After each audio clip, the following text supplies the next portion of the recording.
They may not be the tallest waterfalls in the world, not by a long shot, but Niagara Falls is easily one of the most famous. Every year, millions of visitors travel from all corners of the world to experience the history, the romance, and the breathtaking views. But for some, just standing near the edge isn't enough. Some people want to get even closer. This is What Ifs, and today we're diving into a terrifying question. What would really happen if you fell into Niagara Falls? The power of Niagara Falls. Niagara Falls isn't just one waterfall. It's actually made up of three separate falls.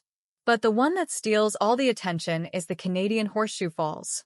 And trust me, this thing is no joke. The Canadian Horseshoe Falls stands 57 meters tall and stretches 670 meters wide. Water rushes over the edge at a peak speed of 109 kilometers per hour, dumping an unbelievable 2.8 million liters of water over the falls every single second. With that kind of height, speed, and sheer force, it's hard to imagine that anyone could survive a fall over Niagara Falls. And yet, it's happened. Was it luck? Was it strategy? Or is there actually a way to survive? Let's find out. The Daredevils who took the plunge. The first person to survive a trip over Niagara Falls was Annie Edson Taylor in 1921, on her 63rd birthday. She climbed inside a barrel made of oak and iron and let herself float right over the edge of the falls. Her motivation? Money and fame. Unfortunately, while she did survive, she didn't make much from her stunt. But that didn't stop others from following in her footsteps. In 1928, Jean Lucier went over the falls in a 182-centimeter rubber and steel ball, lined with 32 inner tubes. He not only survived, but later spent his life selling souvenirs to tourists, proving that making history sometimes comes with a business opportunity. However, not all daredevils were so lucky.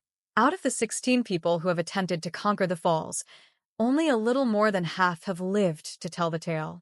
But what about those who didn't plan on going over the falls? The miracle at Niagara.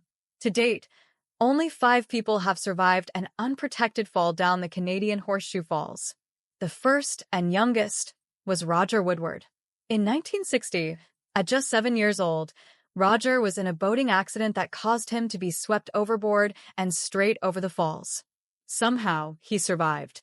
Rescuers pulled him from the water shortly after, and aside from a concussion, he made a full recovery within just 3 days.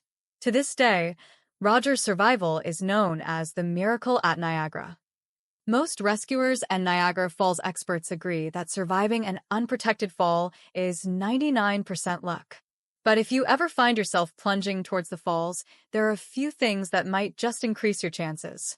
How to survive a fall over Niagara Falls. Let's be clear, your odds are not great. But if you absolutely had no choice, here's what you should do. 1. Take a deep breath. Before you go over the edge, fill your lungs with air. Once you hit the bottom, you'll be completely surrounded by churning, high-pressure water, and you could easily suffocate if you're out of breath. 2. Protect your head, if possible. Position yourself feet first before impact. Wrap your arms around your head, covering your nose with your elbows, and clench your eyes and mouth shut tightly to avoid inhaling water. 3. Brace for impact. Your body needs to be as watertight as possible.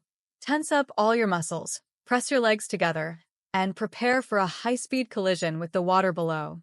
But let's be honest, even if you miraculously survive the fall itself, your troubles are far from over. Surviving the aftermath. If you somehow make it, you're still in serious danger. The water below Niagara Falls is just above freezing. You'd have about 15 minutes before hypothermia sets in. You'll likely be injured, bruised, and disoriented. The impact alone could break bones or leave you in shock. You need to get out fast.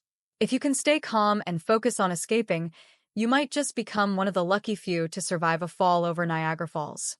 Or just stay behind the safety rails. Of course, the best way to survive Niagara Falls is not to fall in the first place. Pay attention to warning signs. Respect safety barriers. Enjoy the view from a safe distance. After all, Niagara Falls is breathtaking enough from solid ground. Do you really need to risk your life to get a closer look? Then again, people have survived crazier falls. Would you believe that some people have survived falling out of an airplane? Well, that's a story for another What Ifs.